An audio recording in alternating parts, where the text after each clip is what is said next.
ní kan mi. Kí ni ìyàwó ní wàá sọ ìka ń kú? Ẹni fi ìṣẹ́jọ́ rẹ̀ ń gbà tí màá kúrò ẹjọ́ tẹ̀lé wá. Ẹ bá mọ̀ pé mo mọ̀ ọjọ́ dáadáa. Ẹni tó kúrò bá ti kú mọ́lẹ̀. Ẹni tó ga náà máa ga sókè àbí? God bless you. I have all of you are my friends, of course. I will not mention names. But let me start by appreciating all of you. In one way or another, we have met in places. God bless you. After the service, we are going to engage in more pleasantries. Mama Oliwasu, Ekushi Oluwami, Àti Baba, Olúwọlá rọ ìmọ̀ ní àmà Bishop. Mo rí pé ọ̀rẹ́ mi ti yàtọ̀ sí Ekushi Olúwa lára wọn. Gbogbo ẹ̀yin díákó ní ẹkúṣẹ́ o. Kò ní rẹ̀ yín lórúkọ Jésù. Kò ní rẹ̀ yín ní orúkọ Jésù. Ẹ ò sì ní ṣiṣẹ́ o. I want to appreciate you for supporting our brother who is here. And in every way, the Lord shall always support you. Amen. To all my singles, I want to encourage you not to be discouraged. When Goriola and the Ruby wife were announced, I know some of you are clapping, you are laughing, but inside of you,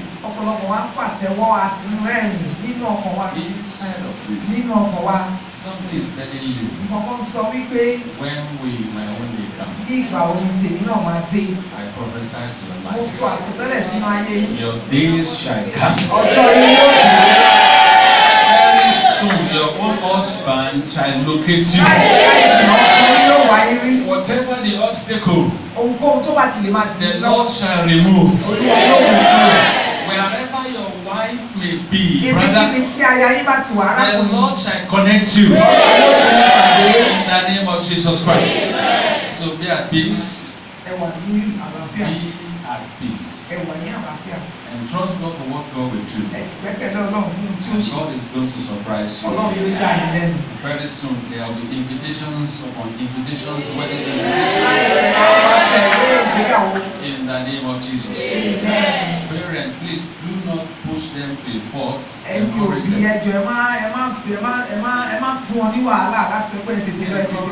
Pray for them. I know you want to carry their babies. You know the grandma. Also want to become a grandma. Some people are grandma, and they want to become more grandma. They will become grandma. You know, grandmas speak grammar. The Lord will settle it in Jesus' name. So be courageous. Let me appreciate God ultimately. It has been God. Traveling here and there, it has been God. Has made it possible to come to this place again. May God be praised forever. Amen. Amen. I want to appreciate my host. Last time I came, my mother, my sister, Mama George. From church. I hope you will not judge me in my own attitude. All right. God bless you. Amen. All right. This morning, we have a lot of things to do, but the time is very short. And I wouldn't want to take your time.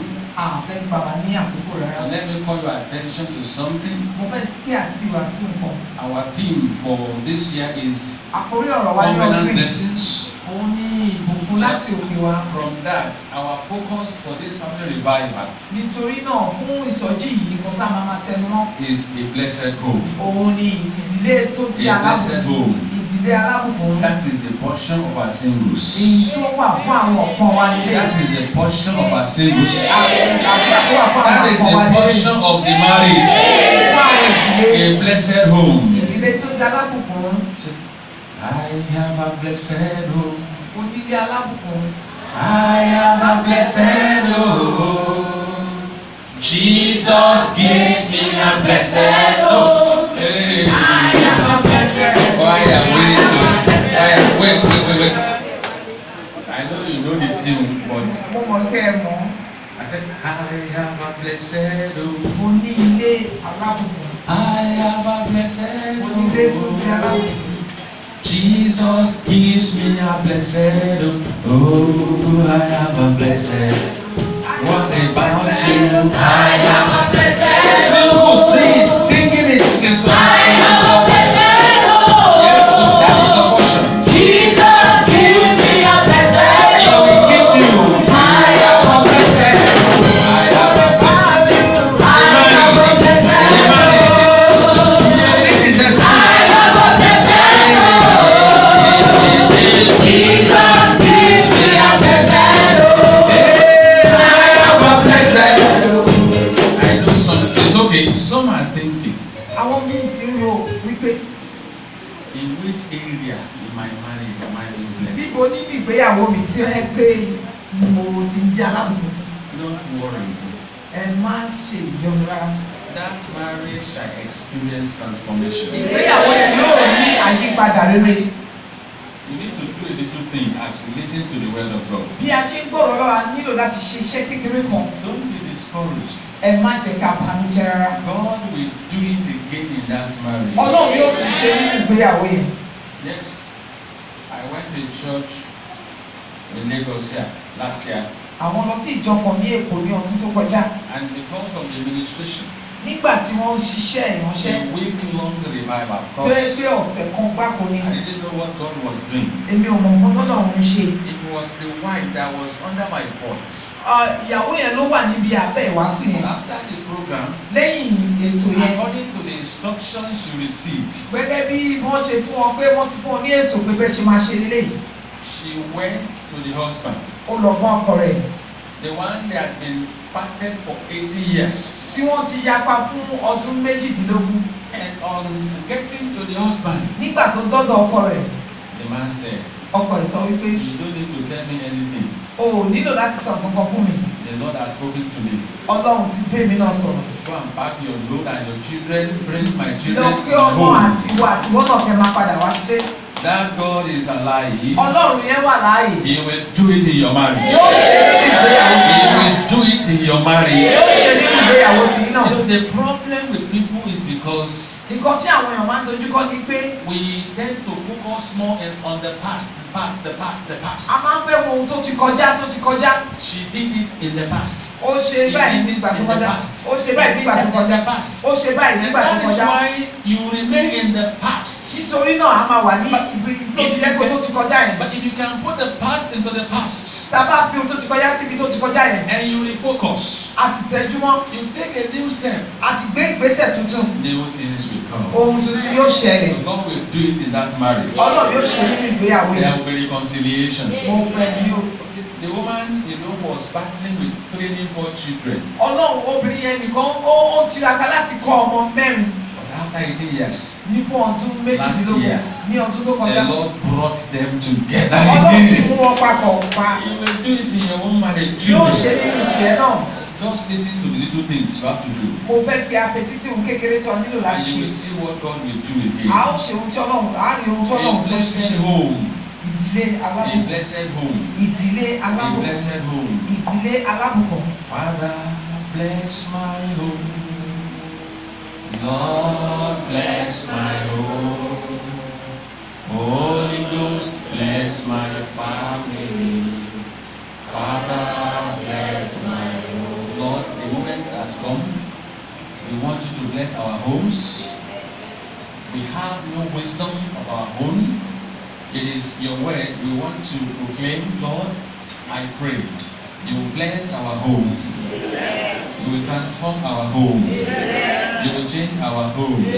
And after everything, your name will be glorified. In Jesus' mighty name we have prayed. Sorry, my brother, I salute your presence. Dájú wa. My Father in the Lord, God bless Bàbá you. mi nínú Olúwa. Ẹ pẹ́ fún wa. You live long for us. Fọwọ́ pa olórúkọ Jésù. Èyí yọ kàtàn kẹtù wọlé lọ. 120 nìyẹn. Di 120. Baba, it is well with you. Amen. It's one of those you respect in our convention. Amen. Now, this very morning, I want to emphasize the presence that makes the difference in a Christian marriage.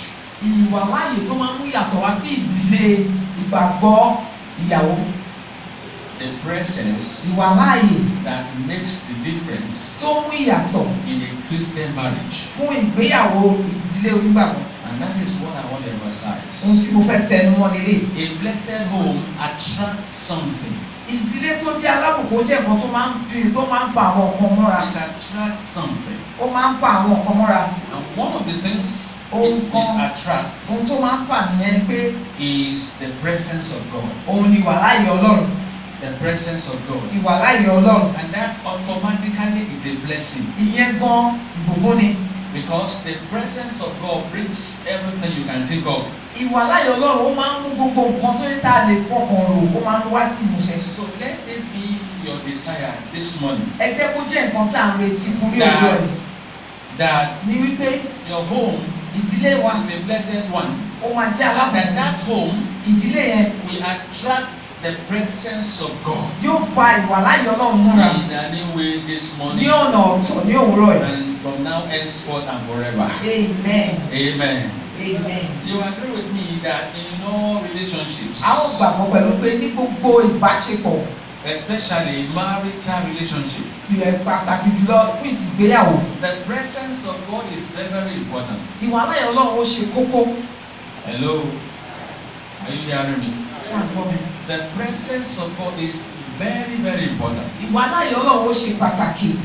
But the problem with people of our days Nǹkan tí àwọn èèyàn àìsí máa ń dojúkọ ni pé is that they disregard the presence of God. wọn ò ní ka ìwàláyé Ọlọ́run sí i. It is not in their lives. Kò ń ṣe nínú ayé wọn. So the presence of God cannot be in their homes. Nítorí pé kò sí nínú ayé wọn kò dẹ̀ ní wà nínú ìdílé wọn ni. So lack of the presence of God is tantamount to lack of God's blessings. Ní pé ẹni tí ò bá ìdílé tí ò bá ní ìwàláyé Ọlọ́run ní pé kò ní sí ìbùkún Ọlọ́run. So you need the presence of God. A nílò ìwàláyé Ọlọ́run. And it is the presence of God Ìwàláyé Ọlọ́run yìí that will bring all of those things you are trusting Him for. òun ló máa mú gbogbo táǹtà retí láti gbà Ọlọ́run gbọ́ fún. I remember the story of a man Mo rántí ìtàn ọkùnrin kan when he was alive. nígbà tí ó wà láyé. He was such a wealthy person. Ó jẹ́ ẹni tó lọ́lá gan. He had companies across our nation. Ó ní ilé-iṣẹ́ lórílẹ̀-èdè àti orílẹ̀-èdè ilẹ̀ òkun. Though he had some other people who were helping him to manage the companies. Ó sì lé àwọn èèyàn tó ń ràn lọ́wọ́ láti rí pé mójútó ibi iṣẹ́ yìí. But immediately he died, Kété tó kú, all the companies died. gbogbo ilé-iṣẹ́ yẹn ló kú. No wonder Nítorí ìdí èyí, Yoruba people believe that àwọn Yorùbá gbàgbọ́ pé another man's eyes is not the same thing with one's eyes. pé ojú olójú kò lè jọ ojú tèèyàn. Ojú olójú ẹni. Another man's eye cannot be like So your own. because he died, Nítorí pé ó kú, all the chains of business he had gbogbo also àwọn died. ilé-iṣẹ́ àtowó wọn dẹ̀ kú. And that is a story that will help you to know the efficacy of the presence of God in your life and in your home. Ìtàn tó máa jẹ́ ká mọ agbára Ọlọ́run bó ṣe yẹ kó wà nínú ìdílé wa God nìyẹn. is the owner of marriage. Ọlọ́run ló ní ìgbéyàwó. God initiated marriage. Ọlọ́run ló fi ìgbéyàwó It kalẹ̀. was God that said it isn't good for me to be alone. Ọlọ́run náà ló sọ pé kò ní dákẹ́ mi nìkan dá wà. And God decided to make for me Ọlọ́run ti ṣe pé ó sì pèsè fún mi my wife.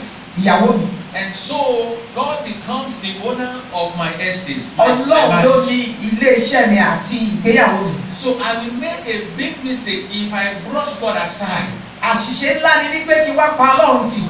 And that is the kind of mistake some of you are making. Àwọn àṣìṣe táwọn akọ máa ń ṣe nìyẹn. God has been brushed aside. Àti pa Ọlọ́run tì. The owner of the company has been brushed aside. Ẹni tó ní ilé-iṣẹ́ gbogbo àti pátì. And of course, I know God for something. Mo mọ Ọlọ́run fún òun kan. When you keep God away, Tí a bá pa Ọlọ́run tì, God will stand aloof. Ọlọ́run tí máa wò wá. And God will be looking at you. Ọlọ́run á máa wò. God will be looking at you. Ọlọ́run á máa wò wá. That is why nítorí many marriages are dying today. Ọ̀pọ̀lọpọ̀ ìgbéyàwó ló ń kú lọ. Because the owner of that estate Ẹni tó ní iléeṣẹ́ yẹn gangan. has been brushed aside. Àti pátì. Have been brushed aside. Àti pátì. But I know today. Mo mọ̀ lónìí. As you are inviting God into your home. Bí a ṣe ń pe Ọlọ́run padà wá sínú ìdílé wa. There shall be difference. Ìyàtọ̀ yóò wá. It will make a difference. Yóò mú yàtọ̀ wá. So it's going to be 7 up in the name of Jesus. Yóò sì wá, yóò sì mú yàtọ̀ wá. If you look at the passage being read, Tabari ibi tó kà fún wa yẹn. we have a lot of things to learn from that passage. A máa ní òun ọ̀pọ̀lọpọ̀ nǹkan láti kọ́ níbẹ̀. And that is where God is bringing down 5 things. Ohun tí Ọlọ́run ti fẹ́ yọ kókó mẹ́ta jáde fún wa. And the first thing Àkọ́kọ́, I see in that passage, ibi tí a kà if you yẹn. look at John 2:1 and 2. Ìwé Jòhánù orí kejì John ẹsẹ̀ chapter kejì. 2. Open your Bible because it is Bible study. Ẹ jẹ́ kí a ṣí Bíbélì wa. John 2 chapter 2. Ìwé Jòhánù John chapter 2, 1 to 2, excuse me. orí kejì ẹsẹ̀. Open your Bible with me to that passage. John chapter 2 verse 1 and 2. I may read, my interpreter may read in the language we are carrying. John chapter 2. You can read 1 and 2, my sister. And the third day, there was a marriage in Cana of Galilee, and the mother of Jesus was there. Verse 2. And both Jesus was called and his disciple to the marriage. Praise the Lord. Hallelujah. And the first thing there is Ohun àkọ́kọ́ tó wà níbẹ̀. maintain a healthy relationship with the Lord. Ó ní pé ká jẹ́ pé ìgbéyàwó wa ó ní ìlera tó péye pẹ̀lú Ọlọ́run. As an individual, Gẹ́gẹ́ bí ẹnì kankan. as a single, Gẹ́gẹ́ bí àkàn. as a wife, Gẹ́gẹ́ bí aya. as a husband, Gẹ́gẹ́ bí ọkọ. maintain a healthy relationship with God. Ẹ jẹ́ ká nígbà ní àbáṣepọ̀ tó dára tó sì You will agree with me. pípéye. You agree with me? A lè gbà mí gbọ́. Before you can invite somebody to the wedding of your daughter, Ní pé ká tó lò pèèyàn pé kó wá sí ìgbéyàwó ọmọ obìnrin. before you can invite somebody to your marriage or your Ní pé wedding, ká tó sọ fọ́kùnrin kan pé kó wá sí ìgbéyàwó there ọmọ wa. must have been some little relationship between you. Àti ní ìbáṣepọ̀ kan. If there is one of your neighbors who have been quarreling with you, Tàbá ní ẹgbẹ́ àjọ gbélé kan tó ti ń bá wa jà. you don't have good relationship with that person, Ìbáṣepọ̀ wa àtẹni yẹn kò dán mọ́rán. you may decide not to invite. A lè má pè é. True or false?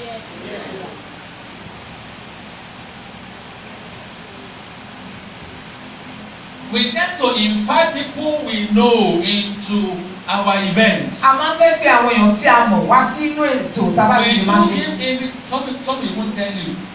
Àwọn ẹlòmíràn tún sọ fún wa pé Strictly for those who are invited. ní pé àwọn tí a bìwé pè nìkan ni a fẹ́ If you níbẹ̀. are not invited, Tí a ò bá pè you ọ́, are not expected. a fẹ́ o. Because you are not expected. Nítorí pé ààrẹ tí ẹ níbẹ̀. If you make yourself available, Tó bá sì lọ you síbẹ̀. are not to be disrespected. Ní sọlá fún ẹni náà. Invitation is extended to people we know. A máa ní wípé a máa ń bìwé pé àwọn èèyàn tí a People mọ̀. with whom we have healthy relationship. Ohun tó yẹ pé ìtajọ́ ní ìbáṣepọ̀ tó dán And mọ́. that is what I've seen. Ohun tí mo rí nìyí. The one who was celebrating this wedding Ẹni tó ń ṣe ìgbéyàwó yìí. must have had healthy relationship with the mother of Jesus Ó ti ní ìbáṣepọ̀ tó dán mọ́ pẹ̀lú ìyá and with Jésù. Jesus, Pẹ̀lú Jésù so fúnra rẹ̀. he could extend invitation to them. Ó dẹ̀ lè fìwé pè wọ́n. Jesus Christ took along all his disciples of Jésù gan us. fúnra rẹ̀ ó mú àwọn ọmọ ẹ̀yìn rẹ̀ dání. I see healthy relationship. Mo rí ìbáṣepọ̀ tó dán I mọ́. want to say, Mo sọ wípé if you want the presence of God to be manifesting in your marriage, tí a bá fẹ́ kí ìwà láyọ̀ náà kó the para wọn first nínú thing ìgbéyàwó wa. you need to do Ohun àkọ́kọ́ ta nílò láti ṣe. to establish and maintain a healthy relationship with that God. Òun ní pé ká sì fìdí ẹ̀ múlẹ̀ ká sì ní ìbáṣepọ̀ tó dán mọ́rán pẹ̀lú Ọlọ́run We are yẹn. talking about healthy relationship. À ń sọ nípa ìbáṣepọ̀ tó dán mọ́rán tó sì mú We kókó are tó tó. talking about good connection with God. Òun ní ìbáṣepọ̀ tó ní kókó tó sì Good dára. connection with God. Tó dára gan. Good connection with Tó God. dára. And I want to say, Bẹ́ẹ̀ sọ. as singles in the house, Gẹ́gẹ́ bí àpọ̀n nínú ilé. I want you to look far into the future. Mo fẹ́ kí a wo ọjọ́ wájú wa. The day of your wedding, Ọjọ́ ìgbéyàwó wa. Who are going to be your invitees? Talẹ́ni tá a lè fìwé pè. Of course, the first person you must invite Ẹni àkọ́kọ́ tá a lè pè ní pé is Jesus Christ. òun ni Jésù Kristi. He must have been existing in your life. Á jẹ́ pé ó ti máa ń farahàn nínú ayé wa. That will help you to extend your invitation to Him. Ìyẹn máa fi díẹ̀ múlẹ̀ pé a lè fìwé pè é. And I want to say, Mo fẹ́ sọ. it must not be limited to the wedding day alone. Kò sì ní jẹ́ pé ọjọ́ ìgbéyàwó yẹn It nìkan has to continue. yóò sì máa And tẹ̀síwájú. to the married, Nínú ìgbéyàwó I want to gbọ́dọ̀. ask you, Mo fẹ́ bèrè. do you have healthy relationship with the Lord Jesus Christ? Ṣá ní ìbáṣepọ̀ tó dánmọ́rán pẹ̀lú Jésù. If you are inviting Jesus today, will Jesus Christ yield to your invitation? Tí a bá fìwé pè Jésù lè ní ṣó lè wá. Think about it. Ẹ jẹ́ kí a ronú. Think about it. Ẹ jẹ́ kí a ronú. In sum, Ní àwọn mìíràn. to maintain healthy relationship with God, Láti jẹ́ pé a ní ìbáṣepọ̀ tó dánmọ́rán pẹ̀lú you Ọlọ́run. need to accept the Lord Jesus Christ into your life. A nílò láti gba Jésù Kristi sínú ayé wa. You have to accept the Lord Jesus Christ into your life. A gbọ́dọ̀ gba Jésù Kristi sínú ayé wa. You have to be committed into studying the Word of God. A gbọ́dọ̀ farajìn láti máa kọ́ ọ̀rọ̀ Ọlọ́run. You have to be committed using the Word of God to pray to God. A gbọ́dọ̀ farajìn láti máa fọ ọ̀rọ̀ Ọlọ́run gbàdúrà You sí should Ọlọ́run. be persistent in fellowshipping with the people of God. A gbọ́dọ̀ tẹ̀síwájú láti máa ní ìbáṣepọ̀ When pẹ̀lú you are àwọn ọmọ doing Ọlọ́run. all of this and many more, Tá a bá ń ṣe ilé àtàwọn bẹ́ẹ̀ bẹ́ẹ̀. it's a way of maintaining healthy relationship with God. Ọ̀nà láti máa jẹ́ pé ìbáṣepọ̀ wa pẹ̀lú Ọlọ́run ó tán máa ń And that is lélẹ̀. the first thing you must know. Ohun àkọ́kọ́ tá a And gbọ́dọ̀ mọ̀ that is the lélẹ̀. first thing you must do. Ohun àkọ́kọ́ tá a gbọ́dọ̀ ṣe lélẹ̀. As you try to maintain such with your neighbors, Bí a ṣe ń ṣe pẹ̀lú àwọn alábàágbé wa. very, very important that you have to keep it with the Lord Jesus A fẹ́ mọ̀ Christ. bí wa ipá gbọ́dọ̀ bí eléyìí náà ìdí ẹ̀ múlẹ̀ pẹ̀lú Jésù Kristi. I pray Mo gbàdúrà. the Lord shall help all of us. Olúwa yóò ràn gbogbo wa lọ́wọ́. We are going through a lot of things that can break our relationship with God. À ń la ohunkóhun tó pọ̀ kọjá tó yẹ pé ó lè fa ìjàpá. We have a lot of experience that can separate us from A Christ. ní ìdojúkọ tó yẹ kó lè jà wá pa kúrò lọ́dọ̀ Kristi. I want to encourage you. Mo fẹ́ ràn wọ́ wa. Please, Ẹ jọ̀ọ́. please, Ẹ jọ̀ọ́. don't allow what we are going through Má jẹ́ kóhun tá à ń là kọjá. to say bye bye to Christ. Láti sọ pé Jésù ó dàbọ̀. Don't allow what we are going through. Má jẹ́ kí ohun tá à ń là kọjá. Bible says, Bíbélì sọ wípé if you abide in me wípé tí a bá wà pẹ̀lú mi, and my word abide in ọ̀rọ̀ you, mi náà sì ń gbé nínú yín. you will pray A ó gbàdúrà for something fún ohun kan in my name, ní orúkọ mi. and I will do it. Màá sì ṣe é. Continue to abide with the Lord Jesus Ẹ jẹ́ Christ. kí a tẹ̀síwájú láti máa wà nínú Kristi. Continue to keep a healthy relationship with Him. Ẹ jẹ́ kí a máa rí wípé ìbáṣepọ̀ wa pẹ̀lú Ọlọ́run ó wà And títí. that is the first thing. Ohun àkọ́kọ́ nìyẹn. Do you understand it? Ṣé ó yé wa? Hello, brethren. Do you understand it? Ṣé ó yé wa bẹ́ẹ̀? Okay, what is number one thing you must do? Kí ni ohun àkọ́kọ́ tí a lè ṣe? Will you try to do that today? Ṣé a lè ṣe é lónìí? If you have been doing it, will you continue to do that? Ṣé a lè máa ṣe bẹ́ẹ̀ ká lè máa I tẹ̀síwájú want láti an máa ṣe? answer, please. Mo fẹ́ ìdáhùn. Will you do that? Singles, will you do that? Please do.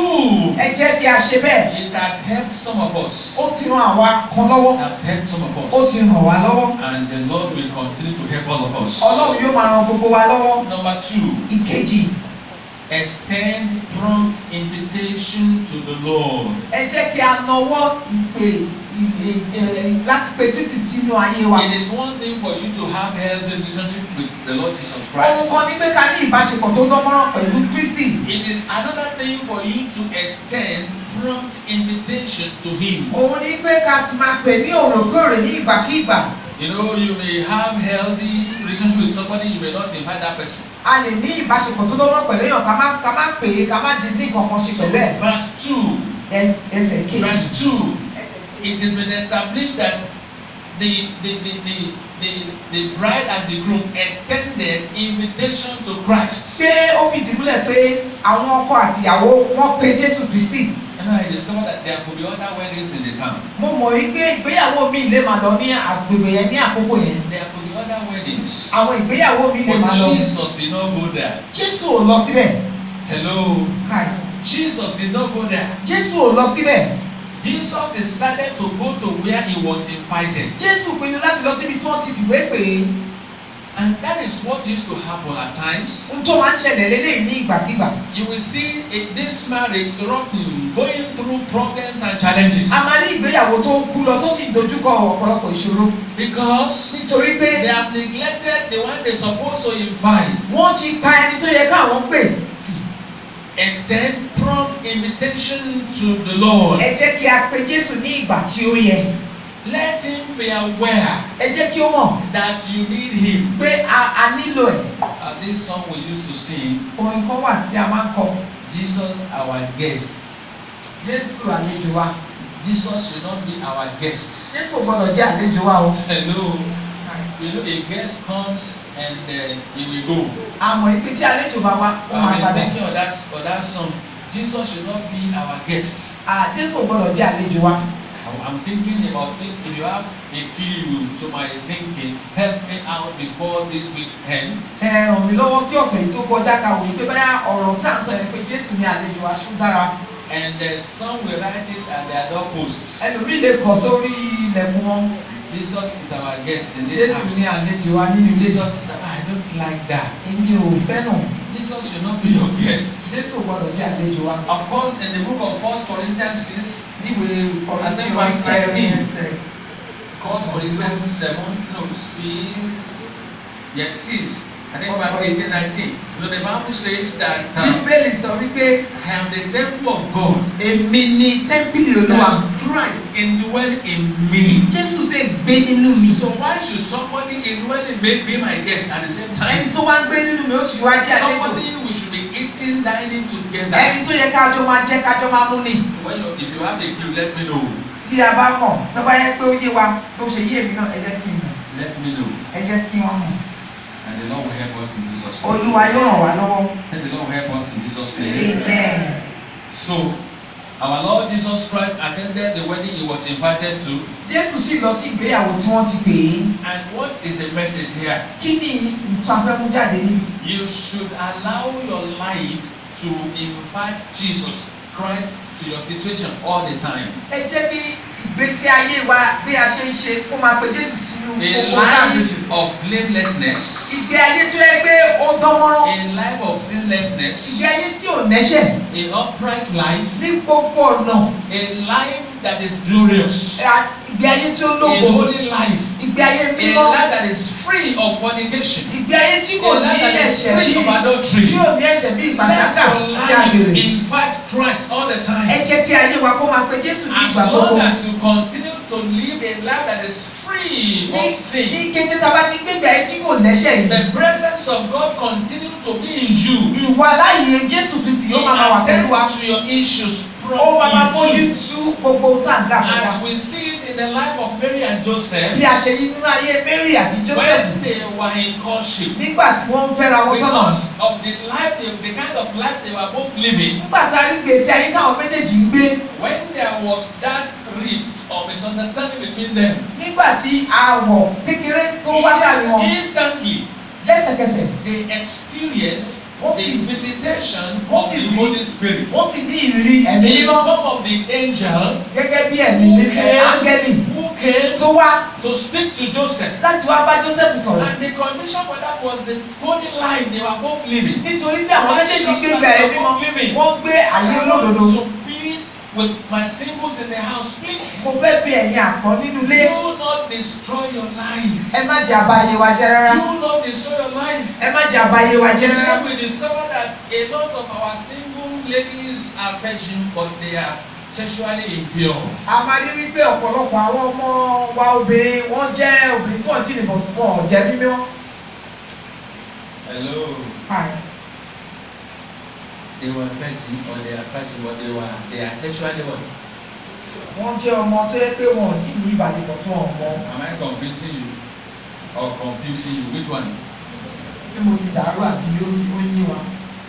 They are virgin, but they are sexually impure. Wọ́n jẹ́ ọmọbìnrin tí ò tí ní ìbálòpọ̀ wọn ò sì mọ́. They engage in romance. Wọ́n sì ní nǹkan ìbáṣeré. With maybe the man they wish they want to marry or the man they met to play with. Báyà ẹni tó fẹ́ fẹ́ ni àbí ẹni tó kàn pinnu pé àwọn kàn fẹ́ bá ṣeré. They allow the man to touch them. Wọ́n máa gbà láyè láti They fọwọ́ kan. engage in kissing. Láti máa fẹnukẹnu. They part almost even seen their nakedness, but Bí pé wọ́n á máa rí ìwò ara wọn. but Bí pé wọ́n á máa fà sẹ́yìn pé it will not happen. kò ní sí ìbáṣepọ̀. That is being sexually fetching but sexually impure. Àmọ́ ní wípé irú èèyàn bẹ́ẹ̀ kò tí ì ní ìbáṣepọ̀ kò I sí will mọ́. not mention your name. You remember last week what you did there. Ní dárúkọ àmọ̀ nǹkan tá a ṣe ní ọ̀sẹ̀ tó But kọjá. listen, Ẹ gbọ́, as Christians, gẹ́gẹ́ bí and onígbàgbọ́, as a Christian, gẹ́gẹ́ bí it is onígbàgbọ́, important for you ó ṣe pàtàkì to be fún wa. virgin Lẹ́gbẹ́ ajẹ́ and to tó be ti sexually pure. tó ti jẹ́ pé àní You ìbáṣepọ̀ ní don't need gbogbo to ara. engage in any sexual activity. Nílò láti ní ìbáṣepọ̀ Keep pẹ̀lú yourself gbogbo ọ̀nà. pure. Ẹ jẹ́ kí a bá ẹyin wá As sí we mímọ́. see it in the life of Mary, Bí a bá ṣe rí ní àyè and of Mary course Joseph, keep yourself àti pure. Joseph náà.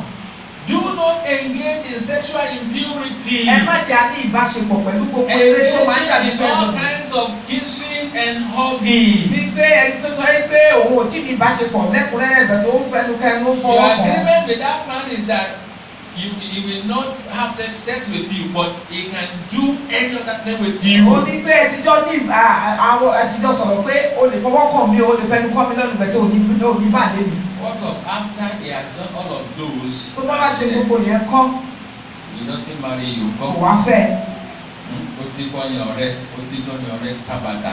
Your Ó ti gbá bọ́ọ̀lù. children, your bread, Ó ti gbá bọ́ọ̀lù. you have played with it, Ó ti rí òwò rẹ̀. you have seen your Ó ti rí gbogbo nakedness, òdì rẹ̀. you have seen all your. Ọ̀rá fi ọmọ. He did not marry you. Àwọn kan tiẹ̀ wà tó jẹ́ pé ó ti bá ṣàṣepọ̀ tó ti bá sùn lẹ́tẹ̀rẹ̀tẹ̀ kò ní fẹ́ mọ́. A lot of them they have slept with you still they will not marry you.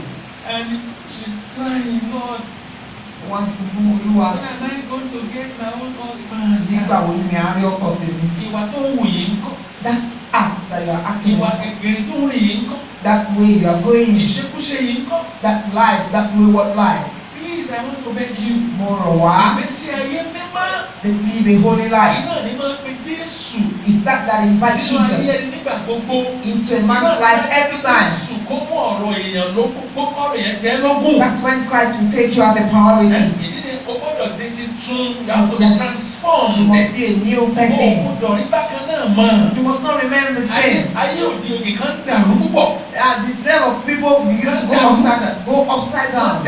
Things are going upside down. Ìṣekúṣe ti pọ̀ jù. There's a lot of atrocity, Ó sì ti wọnú ìjọ lọ. and they have entered into the church. A ti sọ wípé a ní a blessed home. And we are talking of being a Kọ́ńtẹ́nà blessed home. Ọlọ́run fún wa nìyẹn. Is the promises of God Pẹ̀lú for us. ìgbésí ayé bẹ́ẹ̀. In such life, Ó lè nira o. it will be Ohun difficult. tó ṣe pàtàkì ni pé kí irú ẹni bẹ́ẹ̀ kó yàrá olúkúwàdà. Such person have to change. And the Lord, I pray, I pray for shall that. help that particular person And in the name of Jesus Christ. If it is you, repent today. tó bá jẹ́ ìwọ ni ìrònúpìwàdà Ìgbésí lónìí. ayé ẹ̀ṣẹ̀ máa ń lé Jésù kúrò ayé The yẹn. life of a sin drive Jesus Ìmọ̀ away. lè kúrò léèyàn ni. It will make Jesus to run away from your home.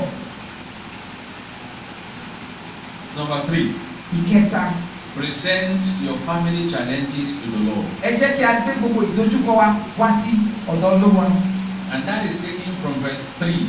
Láti ẹsẹ̀ kẹta, Verse 3. ẹsẹ̀ kẹta. And when they wanted wine, the mother of Jesus said unto him, they have no wine. Hey, I prophesy to your life. Mo sọ àsọtẹ́lẹ̀ sínú ayé. Any area that the wine of your marriage has finished, Gbogbo ibikíbi tí wáìnì ìgbéyàwó yìí ti tán. there shall be best wine in the name of Ọlọ́run yóò pèsè léyìí tó Jesus. dára. The fact that the wine finished Wípé ọtí yẹn ó tán. symbolizes challenge. Ó fi yé wa wípé ìdojúkọ máa ń wà. Challenge. Ìdojúkọ máa ń wà. I began to imagine Mo wá ń rò the day of my wedding. ní ọjọ́ ìgbéyàwó àwọn. If the little rice and the fish I prepared, Ìrẹsì kékeré àti ẹja. if somebody could come to me and say, Ẹnìkan wá bá àwọn òbí kọ́ àwọn létí. ọkọ ìyàwó, Right? ọmọ sí ráìsì mọ́, No more rice. adẹ̀ sáàpù dídé àárín báyìí. We've not got to be with the meal. Báwo lọkọ ọkọ àtàwọn ti rí? How will they feel? Báwo ló ṣe máa rí? How will they feel? Báwo ló ṣe máa rí? How will they feel? Ọkọ ò ní balẹ̀. They will not be at peace. So nígbà tá a sọ pé wáìnì tán, And he said the wine is finished. Àpẹẹrẹ ìpèníjà nìyẹn. That is a challenge. Nínú ìgbéyàwó. In the marriage. Nígbà tí wáìnì bá ti tán. When the wine is finished. Ìpèníjà nìyẹn. It's a challenge. But ní Ọlọ́run sọ fún wa ní wípé. What the Lord is telling us there. Àti láti gbé ìpèníjà wa lọ síwájú Ọlọ́run. We need to present our challenges before God. Ìdí nìyẹn ó gbọ́dọ̀ máa wà pẹ̀lú wa nígbà gbogbo. That is why it has to be with us always. Kò gbọ́dọ̀ fi wá sílẹ̀, àwa náà gbọ́dọ̀ fi sílẹ̀. He must not leave us alone and will not leave him alone. Àwọn gbé ìpèníjà wa lọ sọ́dọ̀ rẹ̀. We have to present our challenge before him. Nígbà tá a bá ń sọ nípa ìpèníjà. And when we are talking about challenges, tó lè dìde nígbàkúgbà ní ìgbéyàwó yìí. that one that can come us anytime in the marriage. Sọ nípa ìpèníjà. When we are talking of challenges, Ó lè jẹ́ àìtètè rọ́mọ bí. it might be late in childbearing. Nígbà tá a bá ń sọ nípa ìpèníjà nínú ìgbéyàwó. When we are talking of challenges in marriage, Ìlówólọ́wọ́. it might be financial handicap. Ìwà ọmọ tí ò fọkàn ẹni balẹ̀. Maybe our child is living a wayward life. When we are talking of challenge in marriage, that thing is that thing that will depart joy from your home. That will make joy to cease from your home. It will not make the joy to move forward. When there are challenges coming up in the marriage, what can you do alone? I want to tell you, there's no marriage that is being immunized that you will not have any challenge. I mean, I speak it to you now. Our marriage has a lot of challenge. Because Christ lives in our life, we are presenting him before him. We are presenting him before him. We are presenting him before him. It's not quite long. Amen. Not quite long when it started. In their own marriage. Not quite long it started. The challenge.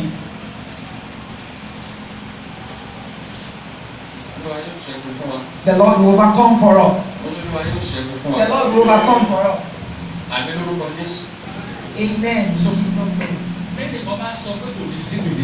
If somebody is telling there will be no challenges, tell that person you are a liar. I won't tell you there will be no challenges because I experienced challenges after their marriage. On the day of their engagement, something just struck him by his foot, and he wants to go and sit down on the chair. Something just struck him on his foot. Just in the name of Jesus, just he went and sat down, and he sat down. Meanwhile, not quite long.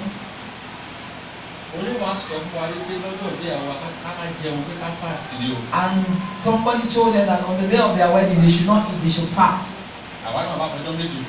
We added 2 days. On the day of their wedding, we will do fasting and prayer. We won't do anything. We will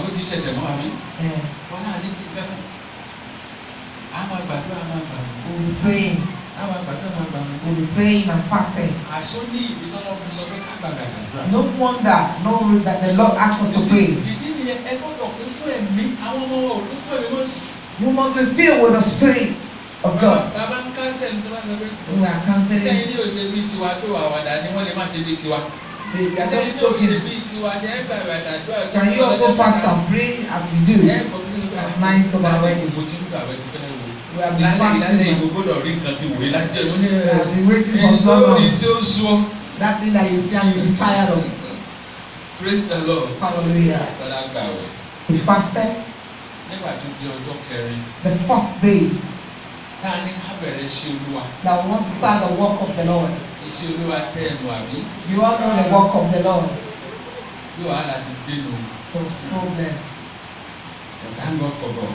I do know our Lord. Our prayer continue. To God be the glory. We overcome it. Amen. Every area that the devil is waiting for you, that to face you with challenges, whatever in your face or your business, overcome for you. Amen.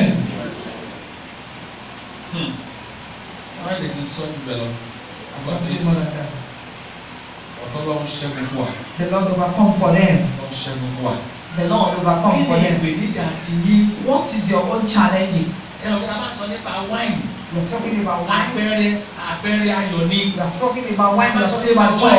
Ayọ̀ ni. It's joy. Níbo ni kò ti sí ayọ̀ mọ́ nínú ìgbéyàwó rẹ? Where is it there is no joy in your marriage? Kò ti sí ayọ̀ mọ́ nínú ayé rẹ. Than in your life. Kí ni àwọn ìpèníjà yẹn tẹ́ ń là kọjá? What are the challenges that you are going Ṣé through? ìta sọ àbí àwọn ilé ìta àti mẹ́nubà ní? The one we are talking about, the one we have not talked about. Kí ni ìpèníjà rẹ tẹ́ ń là kọjá? What are your challenges? Ṣé àwọn alàgàtà ni wọ́n yọ yín lẹ́nu ni? Are those people that we are Kí ni talking ìpèníjà rẹ tẹ́ ń là kọjá? that you are facing? Ṣé àwọn àna yín ni wò jẹ́ gbádùn ni? Maybe your in-laws Kí ni ìpèníjà tẹ́ ń là kọjá? that you are going through. Mo fẹ́ kìlọ̀ fún yín màmá. I want to warn you, our parents, our mommy, our mothers. Ẹ dákun fẹ́ kìlọ̀ fún yín. I want to warn our mothers. Bàbá wọn ní tábà ti fi àgòfé kú. Yoruba say when you give, Bàbá a sọ pẹ̀sì ẹ̀kọ́. and you will leave the rope. A sọ pẹ̀lẹ́ ni. You will leave the rope for the person you are giving it Ọ̀pọ̀ to. ẹ̀yin màmá ìfàgòfé kú. Most of our mothers, we are not giving the rope. We are not leaving it. A mọ̀ pé fẹ́ràn ọmọ yín obìnrin. We know you love your daughter, Ṣùgbọ́n but ẹ jẹ́ kí wọ́n pèsè sí ayé tiwọn. let them live their own life. Ó di ení, ó di méjì bí orúkọ mi. 1, Ó 2, dẹ̀ta, ó di mẹ́rin. 4. Tí ìyá ìyàwó That is mother-in-law. ẹ̀yin kò sínú ìyá bẹ́ẹ̀ níbí. I know there is no time for that Ẹgbẹ́ lára one. ìyá ìyàwó fẹ́ sọ ni. Maybe you Ìyá are ìyàwó. one of the mother-in-law. Ìgbéyàwó ta wí ó ti oṣù mẹ́fà ń sìn. It's not up to 6 months. Ìyá ìyàwó ló tún wá ń pàṣẹ mo ní kí ni The problem ẹ̀. mother-in-law just came, and the mother-in-law of the daughter Òun ní control wọn. is the one that is Àwọn ọ̀gbẹ́ controlling ìṣẹ̀lẹ̀ them. yìí. Do this, Òun ní ìṣẹ̀lẹ̀ yìí. do that. Nígbà láàrin bí oṣù mẹ́rin ló ń tán ṣègbéyàwó yìí. Ọmọ Within ti 6 lọ months. sọ́dọ̀ ìyá rẹ̀ ọ̀pọ̀lọpọ̀ ìgbà. The daughter had visited the mother several times. Ọmọ ò sì wá sọ́dọ̀ ọkọ rẹ̀ níbi tọ́kọ ẹ̀ wà. The daughter did not come to where your husband Ìgbà is. àkótó lọ sọ́dọ̀ ìyá rẹ̀. She preferred to go Kí to ló her dé kí ẹ mother. dáadáa? Ìyá rẹ̀ kí ló yẹ kó ṣe? If she's a good mother, what she has to do? Àyẹ̀jú ọ̀kan láìpẹ́ yìí. We are just trying to settle some issues Ní one by àtọ̀rẹ́ mi one. kan ní Himself and one of his friends Lẹ́kìtì. in Ekiti Wọ́n ṣe program ní Adó-Èkìtì.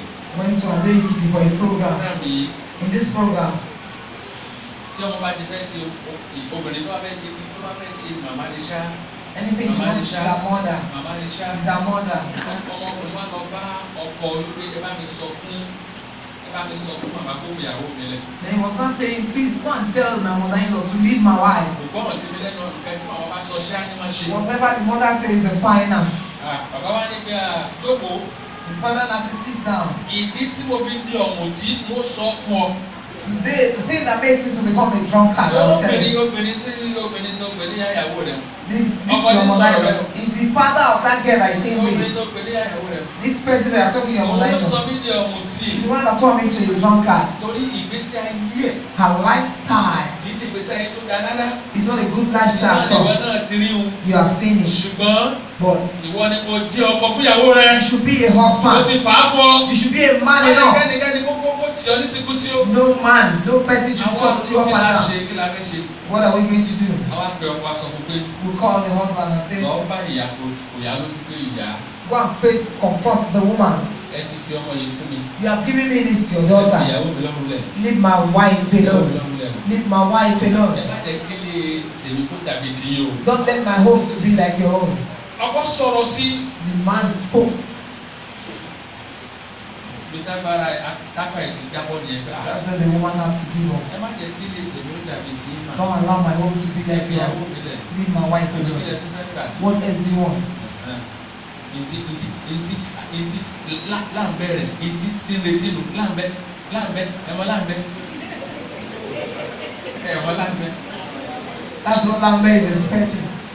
ntí láǹbẹ̀ rẹ̀ ń retí nù. That's what she's expecting. That's what that woman is expecting. Ọmọ ìlú ìsàlẹ̀ yẹ ẹ sì ti lókè. Láǹbẹ̀ That's what she's wọ́n ní expecting. láǹbẹ̀ Saying, ara rẹ̀ yí balẹ̀ ara rẹ̀ ọba lẹ̀. be calm. Ara síbẹ̀ tó ń bẹ́ káàkiri ara rẹ̀ This ọba one you are lẹ̀. jumping up and down. Láǹbẹ̀ ní kankan tó kún òkú tó wọlé tí wọ́n bá ṣe ní kó ń bẹ́ sọ́ọ̀tún kó ń bẹ́ Is that she have to jump here and there.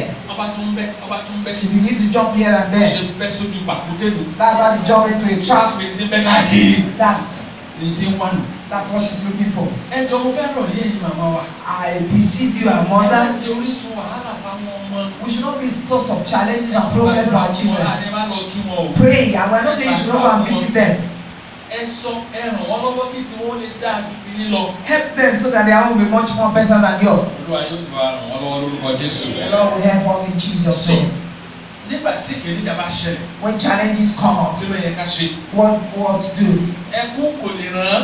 Crying will not solve it. Ẹkún kò lè ràn. Weeping will not solve it. Ẹ̀fà ká jókòó lónìí tó méjì ọ̀tún la kò lè ràn. We sit down tonight to tomorrow will not solve that Èyí tó yẹ ká problem. ṣe ni wípé. What we ought to do is, Gẹ́gẹ́ bí ìyá Jésù, ó ti sọ fún Jésù. as the mother of Jesus Christ told Jesus, Wípé wáìnì wọ́n máa ti tàn. say the wine is Àwọn finished. náà gbọ́dọ̀ gbé ìpèníjà wa tọ̀ Jésù lọ. We should also go to Jesus with our Jésù challenge. nípa ìpèníjà wa. We should tell Jesus about Ìpèníjà wa challenge. mà rèé o. These are challenges. Ìtàn là kọjá rèé o. This is what we are going Ní through. Nàìjíríà táwa In yìí. Nigeria today, Ńlá ìpèníjà ọrọ̀ ajé tó ti dẹnu wọlé kọjá. we are going through a lot of financial, economic problem in this nation. Ta ló yẹ ká sátọ̀? Who are we supposed to have gone to?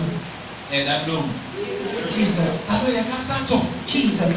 Jésù ló yẹ ká So sátọ̀. we have to run to Jesus. Òun ni orísun ìpèsè wa. He is the source Òun of ló our yẹ kó borí provider. ìpèníjà wa. He is the one that can Òun ló yẹ overcome. kó borí ìpèníjà wa. He is the one that make us Òun to ló yẹ kó borí overcome. ìpèníjà wa. And he make us to Òun ni yóò overcome. borí ìpèníjà He wa. is the one that will make us to Ẹ ká gbé overcome. ìpèníjà wa tọ̀ Jésù lọ. Let's go to Jesus with our A challenges. sì dúpẹ́ fún àwọn tó yẹ pé wọ́n mọ ìṣe pàtàkì àti pé ìpèníjà wọn tọ̀ Jésù lọ. And we have to appreciate those who know how to take their challenges to Ọ̀kan Christ. nínú àwọn oníwàásù wa tó ṣègbéyàwó fún 19 years. And one of our pastors that did married for 19 years.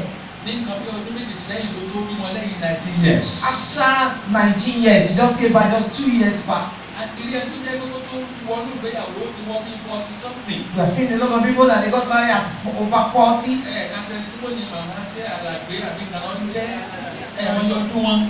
No, Ẹ̀wọ̀n what bàbá she wọn was- bímọ nígbà tí kò sí retí wọn àbí. When she had lost hope. Màmá ń sọ fún mi láìpẹ́. The mommy Alazi was telling her not quite long. A pàdé níbi kan ní Ibo University. We met in Bowen Lọ University. program kan bẹ̀. Went for a program there. Àwọn sọ fún mi wípé She was telling me, Pastor, Pastor, mo tiẹ̀ ti gbàgbé pé mo tiẹ̀ ń wọ́n mọ́. I have forgotten that I was once looking for a child. Màmá ní ìdáwọ́ nílọ́pọ̀ ni pé gbogbo àwọn ọmọ kan ti dá sọ́dọ̀ àwọn adopted children wọn. Those children that have left stay with them, Nígbà wọn lè tọ́jú wọn lọ́wọ́ lọ́kàn wọn. how they will take care of those ones. Màmá nígbà táwọn ti gbàgbé àwọn lọ́wọ́ ti gbogbo lé They are Jésù praying lọ́wọ́. and giving all to Ọba jẹ́ Christ. pé Ọlọ́run fẹ́ kó ń bímọ láyé. That not knowing that God wants her to give birth to a child, He just gave them Màmá ní everything. òun ò sì mọ̀ bí tí máa ń ṣe wọ́n. He didn't know how it used to happen to Òun them. kápọ̀ ṣàkíyèsí bí ara òun yàtọ̀. She just discovered that her body is changing. Ìgbà ní òun ò ní lè jẹun. At times she cannot eat. Àyọrísí rẹ̀ ni pé kò bá yọ síta. That her tummy begin to shoot Ìyá out. àná fi bímọ tí wọ́n gbé sínú magazine. That's the child that Kò was sí on the bábá wọn magazine. ò lè ṣe. There's nothing God cannot do. Ìpèníjà rẹ̀ tẹ̀ ń là kọjá. What is that challenge that you're going through Ìgbéyàwó yẹn. in that marriage? Ọlọ́run ní kẹ́kẹ́ ká gbé tọ̀lọ̀. Jesus, we should take Ẹ̀yin it to àwọn wa Him. náà tẹ ní ìpèníjà ní tẹ́ fẹ́ fẹ́. That our youth that Olúwa ti is facing sẹ́tọ̀ lórúkọ God has Jésù. settled it. Jesus Láìpẹ́ name. láìdí Olúwa yóò connect yín. Not quite long, there will be a divine connection. Kristi ẹ wọnú ayọ̀ yín lọ. You go into your joy. Ẹ̀jẹ̀ ká pé ìpèníjà wọn ká gbé tọ̀ Jésù Kristi Let's lọ. present our challenges to Òun Jesus. nìkan He's the only one ló lè bá wa ṣe. that can do Òun it. nìkan He's the only ló one lè ṣe yọrí. that can do it. Yóò sì dá sọ̀rọ̀ ayé wa. And He will be involved into our Ó issue. ti ṣe nínú ayé tèmi. He has done it in our father's life. Òun náà ni ó sì ṣe nínú ayé He tèmi. will also do it in our Mo life. tún retí eléyìí tí ó tún ṣe àbí. And I'm Yóò expecting ṣe nínú ayé wa lórúkọ that Jésù. to do it in all our lives. Sàpé Jésù Kristi. The way we invite Sínú Jesus ìpèníjà ọkọ àti ìyàwó yìí. in this couple's life. Now, number 4. Kẹrin, Obey His definite instruction. ẹ jẹ́ kí a gbọ́ràn. It is not enough to invite. Kò ṣe é pé kò dúró síbẹ̀ pé It a is kè é. not enough to have a healthy relationship relationship with God. Kò dúró síbẹ̀ pé a ní ìbáṣepọ̀ tó dánmọ́rán It is nìkan. not enough for you to present your situations to God. Kò tó gbé agbé ìpèníjà wà lọ bá Ọlọ́run. You have to do number 4, obey His definite Ìkẹrin ni pé instruction. kí a gbọ́ràn sí Obey His òbí rẹ̀. definite instruction. Kí a gbọ́ràn sí òbí rẹ̀. Verses 5 to 8. Ẹsẹ̀ karùn-ún títí dé ìkẹjọ. Obey His definite instruction. Ẹsẹ̀ karùn-ún títí dé ìkẹjọ. Jesus told them, Jésù sì sọ fún wọn.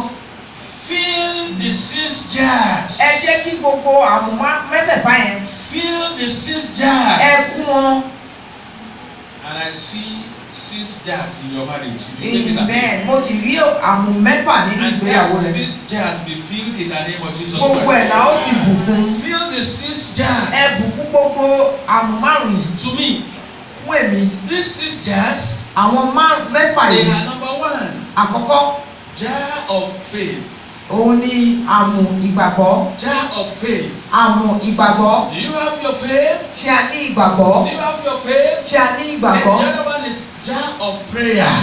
Ìkejì ni Jar àdúrà. of prayer. Àdúrà. It will take you and your faith for you to open your mouth to God. Ó máa mú wa pé àwa àti ìgbàgbọ́ láti gbàdúrà sí Ọlọ́run wa. Jar of prayer. Àmù àdúrà. Then I see jar of mercy. A sì rí àmù àánú. It was by mercy Òun ní pé àánú. that these people, I mean the mother of Jesus Christ himself were present there. Pẹ̀lú pé àánú ló jẹ́ kí Jésù fúnra rẹ̀ kó wà ní ìgbéyàwó Jar yìí. of mercy. Òun ni àmù That is àánú. what we need all the time. Òun la nílò ní The other one ìgbàkígbà. is the jar of hope. Òun ní ìrètí. Anticipating that is going to happen. Òun ní pé a máa máa ní ìrètí God pé yóò is ṣẹlẹ̀. going to do it. Pé Ọlọ́run yóò ṣe é. God is going to do it. Ọlọ́run yóò ṣe é. God is going to do it. Ọlọ́run yóò ṣe é. And God is doing it in the name Ọlọ́run of yóò Jesus ṣe é lórúkọ Christ. Jésù. How many jars now mentioned?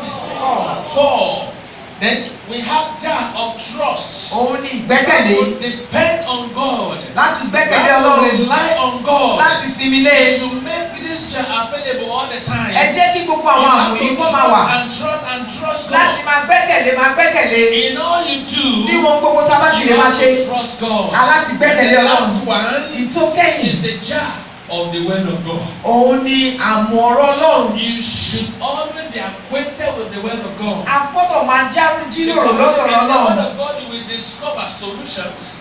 Nínú ọ̀rọ̀ Ọlọ́run la máa rí ọ̀nà àbáyọ. Out. A máa rí ọ̀nà àbáyọ. That is to me, these jars must be present in your home. Ní pé gbogbo àmù yìí gbọ́dọ̀ wà nínú ilé wa. Because Nítorí when pé time will come, you have to fill them. nítorí pé àkókò máa wá tó ẹgbẹ́ a nílò láti bu You omi have to sí. renew them. Òun ní pé láti tún un ṣe. Because they stand to be the sources of solutions to whatever you are going Òun through. ní pé ó máa jẹ́ ọ̀nà fún àbáyọ gbogbo ohun tí à ń là kọjá. Make it available. Ẹ jẹ́ kí a pèsè rẹ̀. Hello. Make it available. Ẹ jẹ́ kí a pèsè rẹ̀. And with these jars available to you, Nígbò tí àwọn àmù yìí ṣé wọ́n wà. you have to follow specific instructions. A gbọ́dọ̀ gbọ́ràn As you are listening to me, bí ẹ ṣe ń gbọ́ mi báyìí. God is instructing you. Ọlọ́run sì fún wa ní ọ̀rọ̀ ó sì bá wa sọ̀rọ̀.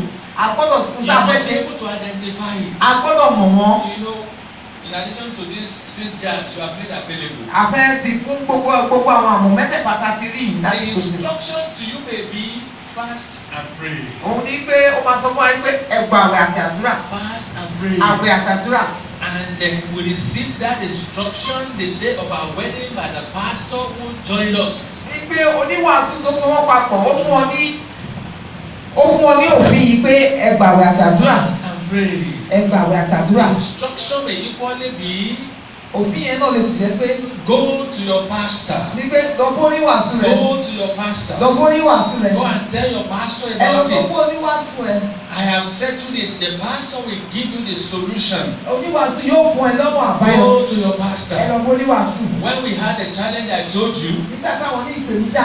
upon the fact that the pastor told us that we have to pray, which we agreed, of course, which we did, Ní pé oníwàásù sọ pé ká gbàwẹ̀ àti ti gbàwẹ̀. we had our honeymoon with a father and the Lord. A sì ní gbé ọjọ́ alẹ́ ìgbéyàwó wa ìbí tá a lọ jókòó sí láti máa ṣe ayẹyẹ lẹ́yìn ìgbéyàwó. We spent 2 weeks with the Ibadan and we spent 2 Àwọn weeks lọ ọ̀sẹ̀ méjì with them. pẹ̀lú àwọn ìdílé táwọn lọ bá. So in the course of our challenges, Nígbà tá à ní ìpèníjà yẹn, my wife, myself were praying. èmi àti ìyàwó mi à ń gbàdúrà. We were praying. À ń gbàdúrà. We were praying. But at a point, ní àkókò I kan told my wife, mo sọ fún ìyàwó mi. let us go and open up to our Father in the Lord. ẹ jẹ́ ká lọ sọ bàbá wa ní Olúwa. The instruction may be go to your pastor. ó lè sọ wípé ẹ lọ bá oníwàásù Go to yìí. your Father in the Lord. ẹ lọ bá bàbá yín ní You Olúwa. may not have the solution. ẹ lè má ní ọ̀nà àbáyọ fúnra Most rẹ̀. of the time, ní ọ̀pọ̀lọpọ̀ ìgbà. God uses priests to bring solutions to people's challenges. Ọlọ́run máa ń lo àwọn olórí àdúgbò láti mú wípé a ti fún wọn ní ọ̀nà àbáyọ fún ìpèníjà tí wọ́n là kọjá. One thing we discover among us, ohun tí a ní láàrin wa ni pé especially in Yoruba, especially Yorùbá among the culture Yorubas, àwọn Yorùbá wa. though there is a philosophy they used to say, ọwọ́ burúkú ni máa ń gbé abẹ́ aṣọ àbí. It's the hand that is not good that is under the pocket. Wọ́n sì tún máa ń sọ wípé ẹni tí ó bá wẹ èèyàn nígbà tí èèyàn bá kú, The person that will give back to ẹni you ó gbọ́dọ̀ are fi owó rẹ̀ pamọ́ fún àbí. you know. Ṣùgbọ́n wọ́n tí wọ́n pa òwe yìí These people that are making this parable, nígbà tí kò yẹ kó fara pamọ́ fẹ́ tí kò yẹ kó fara pamọ́ fún wọn fara pamọ́ fún. the people that you're not supposed to close up for, they are closing up for Ẹ̀yin them. náà lẹ jókòó yìí o. They are the same people sitting Ẹ̀kan ń there. kòwé lásán. They are just making Ẹ̀kan that lóye way. lásán. You just have the Ìgbà tí kò understanding. yẹ kẹ́ fara pamọ́ fẹ́ tí kò yẹ kẹ́ fara pamọ́ fún ẹ fara pamọ́ fún You o. are closing up for those people you're not supposed to close up for. Olúwa yóò máa ràn yín lọ́wọ́ o. The Lord will help you. Ẹ̀dá mi ló wò ó. Olúwa yóò máa ràn wá lọ́wọ́ o. Lọ́pọ̀lọpọ̀ ìgbà ní ọ̀pọ̀lọpọ̀ àwọn ọkọ pàápàá jùlọ kì í fẹ́ kí àwọn ọmọ kó lọ sọ́dọ̀ pásítọ̀ láti Most sọ́dọ̀. time the husband will not allow their wife to go to the pastor. Tó o bá ń lọ, If you go, ó kò lọ lé pásítọ̀. you will go and live with the pastor. Ìyá Mẹ́sàn ní fún láyé bàbá mi. Ọ̀ráyè nílé pásítọ̀. There's no Ẹ space. jọ mo fẹ́ fọlọ́run bẹ̀ wá. I beg you in the name of the Lord. Mo fẹ́ fọlọ́run bẹ̀ wá. I beseech you in the name of the Ẹ bá Lord. ti gbàdúrà ẹ ti wá ojú ọlọ́run lórí You are ìgbéléjà. praying, you are praying, Ọlọ́run wá sọ pé go to your pastor. and the Lord then you have that. Go and tell your Ọlọ́run pastor. ti fi ọ̀nà àbáyọ sọ́dọ̀ pásítọ̀ ní. The Lord has given the pastor the solution. Go to your pastor. Ẹ lọ bó níwàásù. Ọmọ ìjọ tí mo wà kan ó ṣàìsàn. It's one of his church members that first ill Ó ṣàìsàn. was ill. Mo ò sọ fún mi. They didn't inform our Àgbọ̀ mi father. náà. Àwọn èèyàn wá láti Ìbàdàn People came all the way from láti Ibadan wá gbàdúrà fún to come to pray for mi. Mo ò him. sọ fún mi. They didn't inform Àwọn him. èèyàn wá ìgbọ́. People were coming. Ẹnìkan wá bèèrè lọ́wọ́ pé ìyẹn sọ fún pásítọ̀. Somebody now asked them and said, have you informed the pastor? Wọ́n láwọn ò tí sọ fún. We've not told him. Àwọn sọ fún pásítọ̀. We don't told him. Ó wá sásá bẹ́ẹ̀ pé ìfẹ́ máa dà wọ́n láàmú. I don't want to trouble him. Gbọ́ kí ni gbà wá sí ebi tó lé kẹ́lẹ́ dà wọ́n láàmú ni ká lè máa ga sí ẹni bá ti gbórúkọ máa kú. That's why you employed us so that you can trouble us. Nígbà tí mo gbọ́, wọ́n ti gbé lọ sí hospital àkọ́kọ́, One hospital, hospital too, another hospital. the third one. Ìgbà tó rí mi lọ́sítì mi àti ìyàwó mi. When he see me and my wife on Ojú wa. he can't Lórí look tí mo to ṣe. us. But the only prayer I prayed, Àdúrà kan tí àwọn gbà, I said, Lord, I thank you. Olúwa àdúpẹ́. I refuse to bury this my member. Mo kọ̀ láti sìn ọ́. Ọjọ́ kẹta náà discharge. That we was in charge the third day after that prayer. Please, I beg you. Mo bẹ̀ yín. The specific instruction may be go to your pastor. Ìkìlọ̀ ní pé ẹ̀rọ boníwàásù. It may be repent from your sinful life. Ó lè jẹ́ wípé ẹ̀rọ olúkúwàdà lọ́nà ẹ̀ṣẹ̀. It may be give me a property or whatever instruction is. Òun ní pé ó lè sọ pé ohun nìkan lẹ̀ àbí ohun It kó ká bá lè may sọ. be serve me. Òun ní pé o sì ní Specific instruction àlékún wà ní ìkìlọ̀ kan to the bridegroom. fún àwọn. The instruction was that they should fill the 6 jars. Òun ní pé ẹ jẹ́ kí omi kó kún àwọn. And the Lord blessed the water, Jésù sì bùkún omi náà. and the water turned to wine. Omi náà sì di wáìnì. Praise the Lord. Hallelujah. Number 5, before we pray, Ìkarùn-ún sustain the joy of marriage. láti di ayọ̀ ìdílé You mú. have to sustain the joy of marriage. Láti di ayọ̀ ìdílé mú. If you look at verses 9 to 10, Tí a bá wọ ẹsẹ̀ kẹsàn-án títí dé ẹsẹ̀ my kẹwàá. sister, you can read for When us. the ruler of the beast Mm, had tasted the water that was made wine, mm, and he knew not whenceforth it was. mm, But the servant which drew the water knew. The mm, governor of the feast called the bridegroom. mm, Verse 10.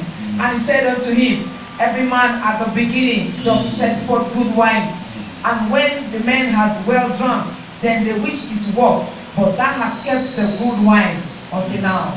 Praise the Lord. Hallelujah. You have kept the best wine, the good wine, until now. Ọtí wáìnì tó sì dára jù ni wọ́n ti lọ fi pamọ́ láti Sustaining the joy of marriage. Kì í pé láti máa di ayọ̀ ìdílé mú. Let me call your attention to something. Mo fẹ́ pè wá sí àkíyèsí ohun kan. Some people Àwọn kan enter into their marriage wọ́n wọnú ìgbéyàwó wọn lọ with old wine. pẹ̀lú ọtí tó ti pẹ́ tó ti kàn. Old wine. Ọtí tó ti pẹ́ àlejò tó And ti what kàn. does that mean? Kí ni ẹ wá? That means that Ìyẹn jẹ́ mọ́ pé we have some couples a ní àwọn who ọkọ àti enter àwọn kan into their marriages tí wọ́n wọnú ìgbéyàwó with lọ.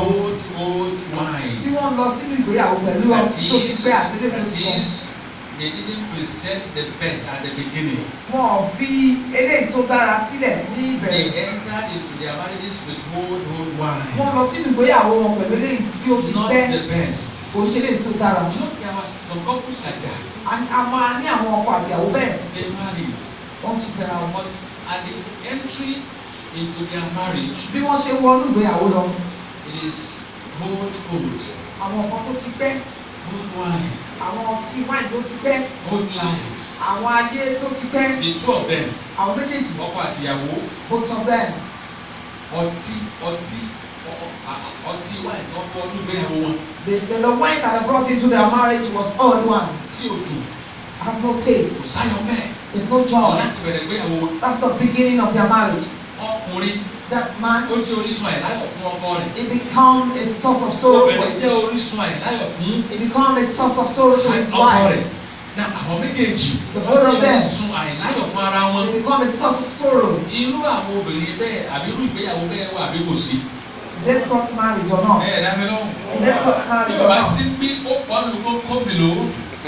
There Ọkọ àtìyàwó are both couples. àwọn méjèèjì The both of them, ìwà wọn their ways of ìpa life àwọn méjèèjì lẹ́kún síra wọn. is giving them sadness. Ìdí ni wípé wọ́n wọ inú ìgbéyàwó wọn They enter into their marriage pẹ̀lú wáìnì with the wine tí kò fún wọn láyọ̀. that does not give them Iṣẹ́ joy. àti ìwà tí ò fún wọn láyọ̀. Their lifestyle, Ìgbésí ayé tí ò fún wọn láyọ̀. their ways of life. Láti ìbẹ̀rẹ̀ pẹ̀pẹ̀ From the ni beginning, kò ti sí ayọ̀. there was no joy. Èmi ò mọ bẹ́ẹ̀ ṣe wọ́n ní ìgbéyàwó yín. I don't know how you enter into your marriage. Bóyá wáìnì tẹ gbé wọ̀ Maybe that wine that you came in with, wáìnì rọ́kùrọ̀kù wáìnì tí ò da wáìnì that tí ò wine that wáyọ̀ was wá. no good, that was Iná not lẹ́gbẹ́ wọn ní good joy. ìgbéyàwó yín ọkọ àtìyàwó. Both couples. Eléyìí ò sọ pé ẹ̀wá chọ́ọ̀chì o. That does not mean you are not to go to church. Irú wáìnì yìí kọ́ ló yẹ kẹ́ gbé wọnú ìgbéyàwó You yín. don't have to go to your marriage with such a wine. Irú àṣà àwọn tó bá ṣe bẹ́ẹ̀ àṣà wọn jọ ti àwọn Júù. That people, their tradition looks like that of Jew. Ó jọ ti àwọn Júù. It looks like that Ẹ̀rọ of ìlú Jew. ìyàtọ̀ ni wípé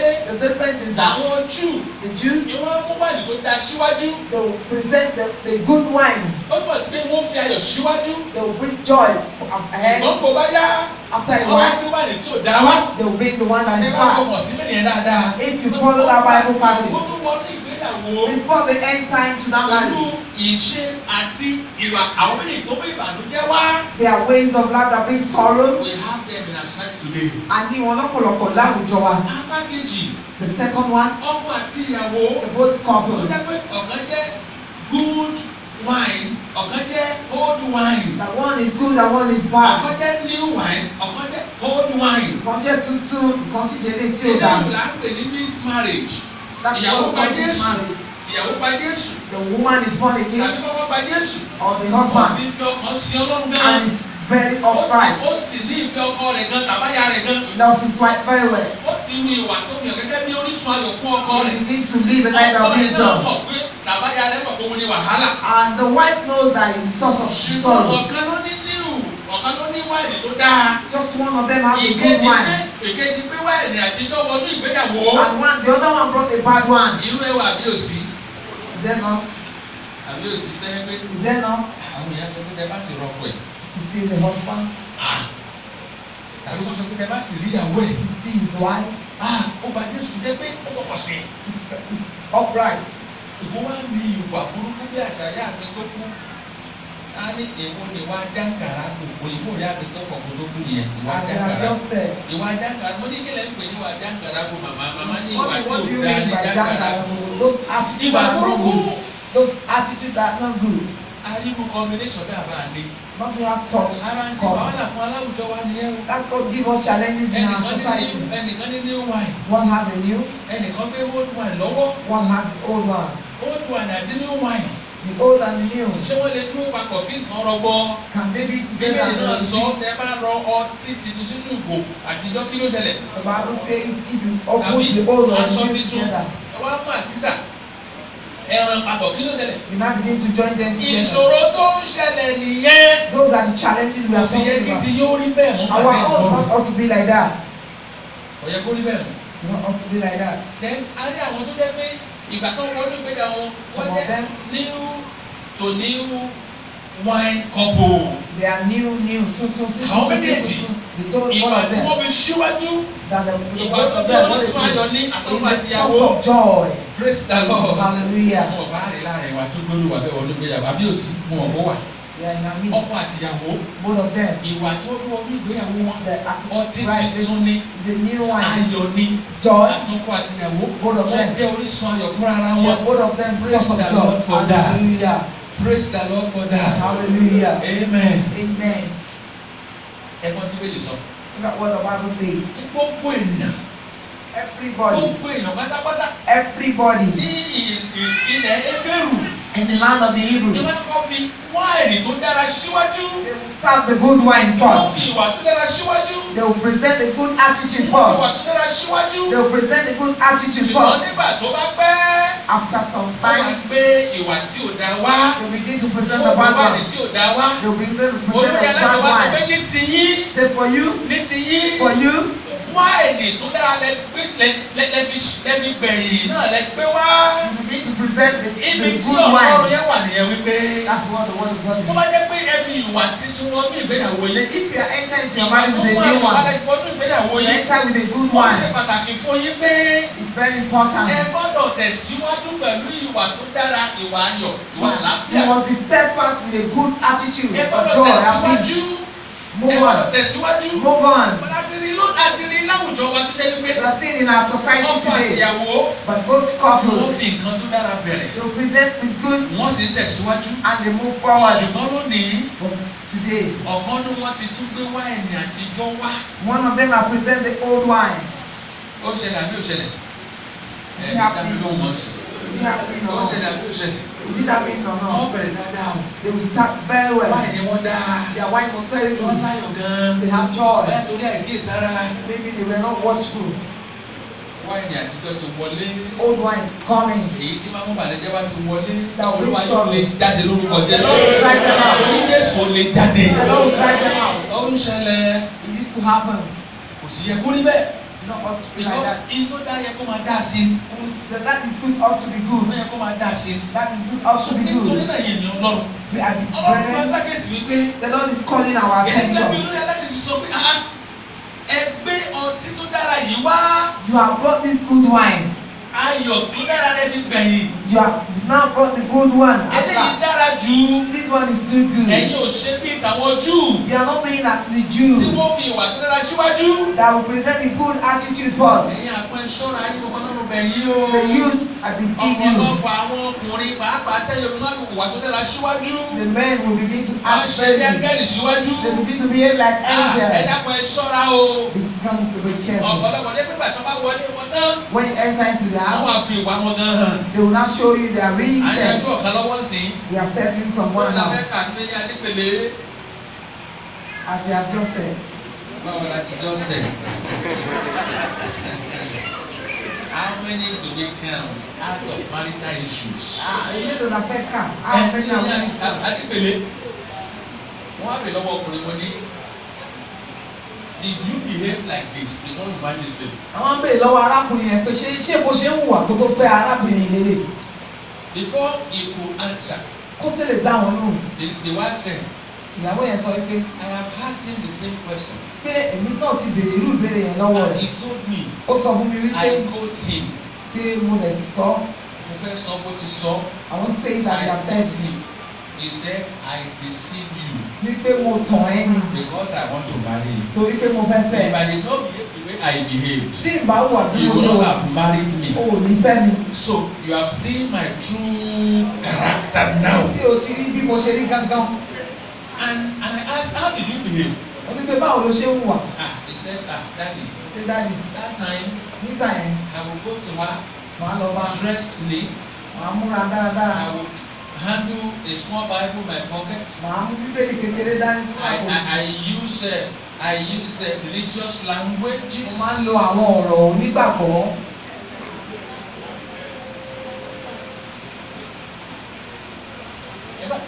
Ó ti dàgbò sí, I had to invite him. I begun to preach Christ to him. Ó gbọ́dọ̀ gba Jésù.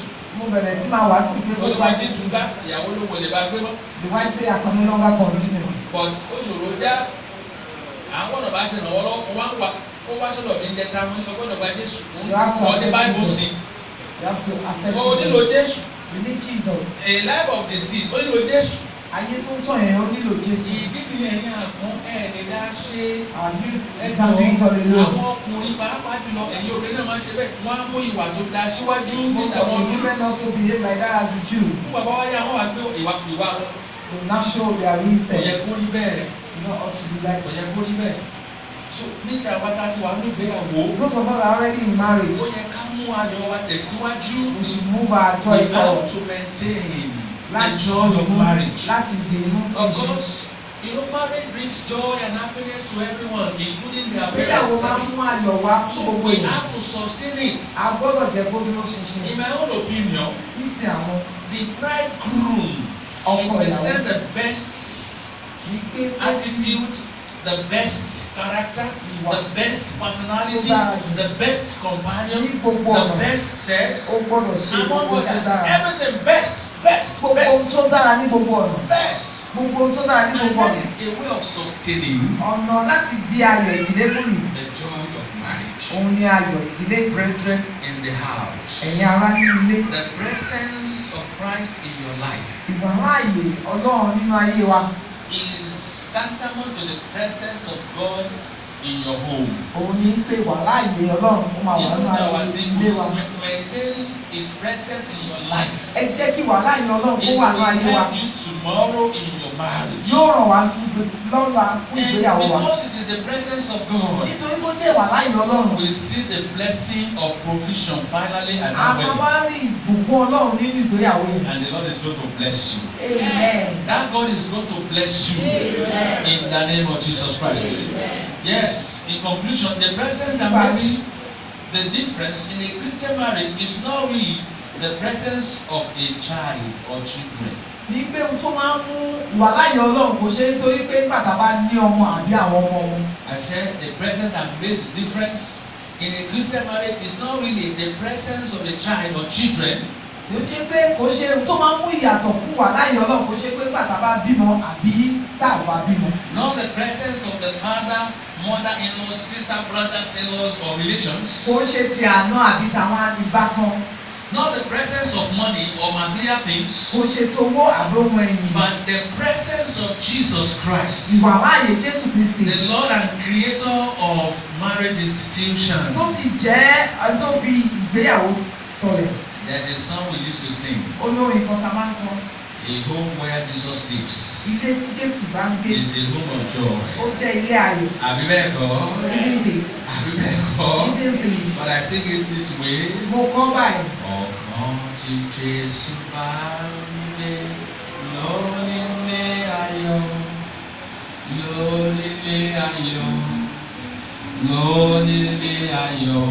Ọkàn tí Jésù bá ń gbé lónílé ayọ̀, lónílé ayọ̀.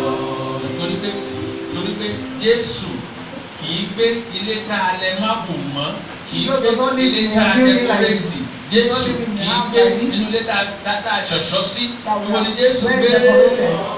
So bí Jésù bá ń gbọ́kàn rẹ̀. If Jesus is living in our Bí heart, gbọ́kàn ìyàwó rẹ̀. in your wife, Láyọ̀. there will be joy. Jésù gbé inú ilé tá a fọwọ́ mọ́. Jesus is Ọkàn not wa living ló sọ in pé you. ọkàn tí Jésù bá ń gbé lónílé ayọ̀, lónílé ayọ̀. Yes. Lónílé ayọ̀, ọkàn tí Jésù bá ń gbé. Lónílé ayọ̀, lónílé ayọ̀. Every single who desires joy must possess Gbogbo àwọn Jesus àwọn Christ. tó fẹ́ ayọ̀. Every married Agbọ́dọ̀ ní Jésù. desires joy must carry Jesus Christ. Gbogbo ìdílé tó fẹ́ Kristi agbọ́dọ̀ ní Jésù. Nonetheless, the emphasis is on the efficacy of the presence of Jesus Christ À ń sọ in your nípa life and in your agbára home. Ọlọ́run nínú ayé wa. Hold tight to Him. Ẹ ká dìímú ṣínṣín. Hold Him in hostage, Ẹ jẹ́ ká dìímú. and you will forever be free. Yóò sì wà pẹ̀lú wa That láéláé. you have Him in your life Àwọn and in your sì ní marriage. òun nínú ayé wa àti ìgbéyàwó wa. Shall we pray? Ẹ jẹ́ kí a gbàdúrà. Shall we pray? Ẹ jẹ́ kí a gbàdúrà. Shall we pray? Ẹ jẹ́ kí a gbàdúrà. We don't have enough time to pray this morning, please. A ní àkókò láti gbàdúrà By ní the òwúrọ̀ yìí. special grace of God in the evening, Pẹ̀lú agbára ọ̀rọ̀ Ọlọ́run, we are going to have it better. a ó gbàdúrà But I want ní you alẹ́. to invite Jesus Christ into your life. Mo fẹ́ kí a tún pe Jésù wá sínú ìdílé ayé wa. Sínú ọkàn mi. Lord Jesus, come into my life. Jésù mo pè ọ́ sínú ọkàn mi. Come into my life. Jésù mo pè ọ́ sínú ayé Come mi. into my life. Wá sínú ayé mi lẹ́kùnrẹ́rẹ́. Come into my life in full. Wá sínú ayé mi lẹ́kùnrẹ́rẹ́. Come into my life in Tó full. bá ti wà ń bẹ̀ ọ́ yàtọ̀ pé kó jókòó sínú ayé rẹ̀ If he's báyìí. there, ask him to stay there Ó ní ìwà forever. láàyè rẹ̀ ní òun àyípadà wá. And his presence will bring a Ìwà láàyè change. rẹ̀ ní òun ìbùkún wá. His presence will bring Ìwà láàyè blessing. rẹ̀ ní máa ń mú ní borí ìṣòro tàbí It's ìpèníjà. his presence that will make you to Ẹ̀yin overcome àwọn challenges. ẹgbẹ̀rẹ́ sínú ọkàn yín. You youth call him. Ẹgbẹ̀rẹ́ sínú ọkàn yín. You Ẹgbẹ̀rẹ́ call sínú him. ayé yín. Call him into your Ìwà life. láàyè rẹ̀ yẹ kó wà láàyè nínú ayé rẹ̀ títí láéláé. Presence that will to Yóò remain sì in your ràn ọ́ life. lọ́wọ́. And he will help you. Òun tó mú kí ọkọ àtìyàwó máa ń borí ìtìjú. He will make you as a couple to overcome shame. Ẹ̀yin náà ò borí ìpèníjà ayé yín bẹ́ẹ̀ tí ń You gbàgbọ́. also, as you are praying, you Pèé overcome. sínú ọkàn rẹ̀. Let's call Pèé him. sínú ọkàn rẹ̀. Call him. Wá sínú ọkàn ní Olúwa. Lord, Wá come into wá my sínú life. ọkàn rẹ̀. Come into my Bẹ́ẹ̀ ló life. jọba nínú ilé rẹ̀. And if there's Wá any sínú ọkàn ní establishment, Olúwa. come into my Wá life. sínú ọkàn ní Olúwa. Come into my Wá soul. sínú ọkàn ní Olúwa. Come into my Gba life. ìṣàkóso gbónú ilé mi Olúwa. Take Gba over. ìṣàkóso omi tó nílò àtúnṣe. Lord, take Olúwa dominion. ṣàtúnṣe. Anywhere that Bí ìpèníjà kan bá wà sọ fún Ọlọ́run báyìí. if there's any challenge, begin to tell it to Ìpèníjà fún Jesus. àtúndé rẹ̀ sọ fún Ọlọ́run báyìí. Begin to tell Sọ it to fún Ọlọ́run Jesus. báyìí, Ọlọ́run lè mú ìpèníjà yẹn kúrò. Every challenge will Ọlọ́run be tó taken sọ control. ìbànújẹ́, Ọlọ́run tó sọ ẹkún di ayọ̀ fún The ọkọ Lord àti that àwọn will ènìyàn. turn to joy, Ọlọ́run yẹn wà sorrow. láàyè. Lord, Ọlọ́run yẹn wà láàyè.